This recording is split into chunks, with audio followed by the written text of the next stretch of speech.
শুরু করুন। আপনারা জানেন আমি বারবার একই কথা বলেছি, আমি হোসেন গাজী মানবাধিকার কর্মী হিসাবে, যে ক্যানিং সাব ডিভিশনের মধ্যে ভাঙড়, ক্যানিং পূর্ব, ক্যানিং পশ্চিম লাগাতার তৃণমূলের সন্ত্রাস। এই সন্ত্রাসের বিরুদ্ধে বারবার অভিযোগ একইভাবে বলে এসেছি। কদিন আগে আপনাদের ভিডিওর মধ্যে আমি দেখিয়েছি ক্যানিংয়ের মধ্যে আরেকটি বাড়িতে অত্যাচার হয়েছে, তাকে ধরে মারধর করা হয়েছে। তার সাথে ক্যানিং পশ্চিমের মধ্যে দুটো ঘটনা ঘটেছে। ইভেন পুলিশের সামনে তাদের মারধর করে তারপর চকনাচুর করা হয়েছে। এই অভিযোগ করার পরে ক্যানিংয়ের বিধায়ক পরেশ দাস তিনি মানেনি, ক্যানিং পূর্বের বিধায়ক শওকত মোল্লাও মানেনি। আজ তাদের কাজটা কি? তাদের কাজ হলো তোলা আদায় করা, তাদের কাজ হলো জমি লুট করা, তাদের কাজ হলো মানুষের গণতান্ত্রিক অধিকারকে হরণ করা। এরা গণতন্ত্র মানে না, এরা সংবিধান মানে না, এদের দেশের স্বাধীন দেশের জনগণকে পরাধীন করে রাখে। এমন একটা মেয়ের সামনে আমি এসেছি। আপনারা দেখছেন এই মহিলার যার সম্পত্তি সমস্ত কিছু লুট করে নিচ্ছে, একটা মা তার ইজ্জত দেয় না। এরাই আবার বলছে মা মাটি মানুষ। আমি আগে বলেছিলাম মা মাটি মানুষ মানে কি? মা মাটি মানুষ, মা মানে মায়ের ইজ্জত লণ্ঠন হচ্ছে, মাটি মানে লুট হচ্ছে, আর মানুষ মানে মানুষের দ্বিচারিতা তৈরি করেছে। এ হলো তৃণমূল কংগ্রেস। এরা বিজেপির সঙ্গে কোনো ফারাক নেই। তাই আমি আপনাদের দেখাচ্ছি লালবানু বিবি, এনার বাড়িতে ঠিক সাকচার ক্যানিং পূর্ব এবং ভাঙড় থানার মধ্যে কলকাতা পুলিশ কি করছে? কলকাতা পুলিশ ডিসিকে বসে আছে, তারা কি সঠিক দেখছে না? এই জায়গায় দাঁড়িয়ে আমি হোসেন গাজী মানবাধিকার কর্মী হিসাবে মাননীয় নির্বাচন কমিশনের দৃষ্টি আকর্ষণ করে, কলকাতা পুলিশ কমিশনার দৃষ্টি আকর্ষণ করে, মাননীয় মুখ্যমন্ত্রী তার অবিলম্বে এখনো ক্ষমা চাওয়া উচিত। আপনি নারী, আপনি মহিলার কথা বলেন, ইনি কি মহিলা নয়?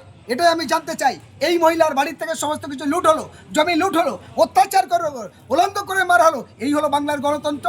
এটাকেই বাংলার মানুষ জানতে চায়। সেখানে দাঁড়িয়ে আমি একজন মানবাধিকার কর্মী হিসাবে যেখানে খুন হয়েছে, অত্যাচার হয়েছে, যে জুলুম করেছে তার বিরুদ্ধে গিয়ে দাঁড়িয়েছি। আজও ভাঙড়ে আসলাম, একই অবস্থা দেখলাম। তাই আজকেকার ভিডিও দেখার পরে আমি বলতে চাই ভাঙড়ের গণতন্ত্র নেই। আমি দেখে বলতে চাই ক্যানিং পূর্বের গণতন্ত্র নেই। আমি বলতে চাই ক্যানিং সাব ডিভিশনের গণতন্ত্র নেই। বাংলার পুলিশ অপদার্থতার পরিচয় দিয়েছে। কেন কলকাতা পুলিশ তার ব্যবস্থা নিতে পারলো না? যে ভাঙড়ে একটা থানা ভেঙে 13টা থানা হলো, তারপরেও মানুষ নিরাপত্তাহীন। তার মানে রাজ্যের মুখ্যমন্ত্রী তিনি পুলিশকে দলদাস বলেছে।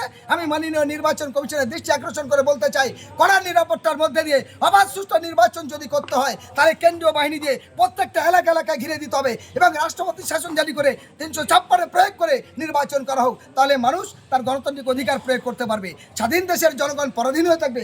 একজন বয়স্ক মা তার ইজ্জত লণ্ঠন হবে, তার বাড়ির সম্পদ চলে যাবে, আর মানুষ এখানে জগন্নাথ ছুটো হবে। এরাই বলছে উন্নয়নের কাণ্ডারি। আমি জানতে চাই তৃণমূল কংগ্রেসের যারা রাস্তায় পতাকা ধরে ছুটছে, 15 বছর এত উন্নয়ন করেছেন, এত ঝান্টা কিসের? এত মিছিল কেন? কেন মানুষের থেকে ভয় পাচ্ছেন?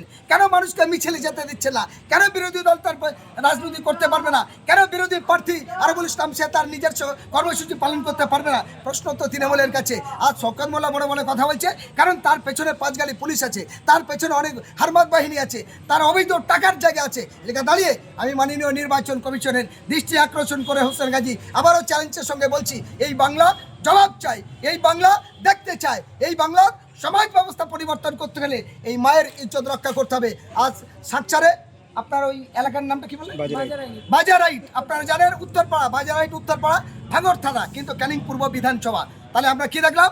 ভাঙড় এবং ক্যানিং পূর্ব, অর্থাৎ দক্ষিণ 24 পরগনা জেলা পুলিশ এবং ডিএসপি, সিআই সাহেব, এসডিপিও সাহেব, তার সাথে কলকাতা পুলিশ কমিশনার, এরা সবাই একই সঙ্গে তলে তলে তৃণমূলের দলদাসের কাজ করেছে। তাহলে নির্বাচন কমিশনের উচিত অবিলম্বে এই থানার যে সমস্ত আইসি আছে, জীবনতলা থানার আইসি এবং এখানকার ঘুটিয়ারি পুলিশ পার্টির ওসি এবং ওই সাকচারের থানার যিনি বড়বাবু আছেন, এদেরকে অবিলম্বে অন্য থানায় ট্রান্সফার করে নির্বাচন কমিশনে 356 প্রয়োগ করা উচিত। কারণ এখানে তৃণমূলের নেতাদের বিশ্বাস নেই।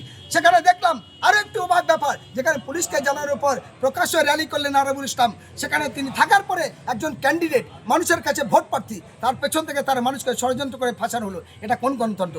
গণতন্ত্রের নামে দলতন্ত্র রাজত্ব হবে, আর এই স্বাধীন দেশের জনগণকে পরাধীন করবে, মানুষকে লুটে খাবে। তাই অবিলম্বে আমি চাই এই মায়ের সমস্ত ইনসাফ ফিরিয়ে দিতে, এই মায়ের যে গরুগুলো নিয়ে গেছে সেগুলো ফিরিয়ে দিতে, এই মায়ের বাড়ি থেকে 20 থেকে 30 লক্ষ টাকার সম্পদ জিনিস সোনা দানা লুটপাট হয়েছে, অবিলম্বে এই শুভকে গ্রেপ্তার করতে হবে।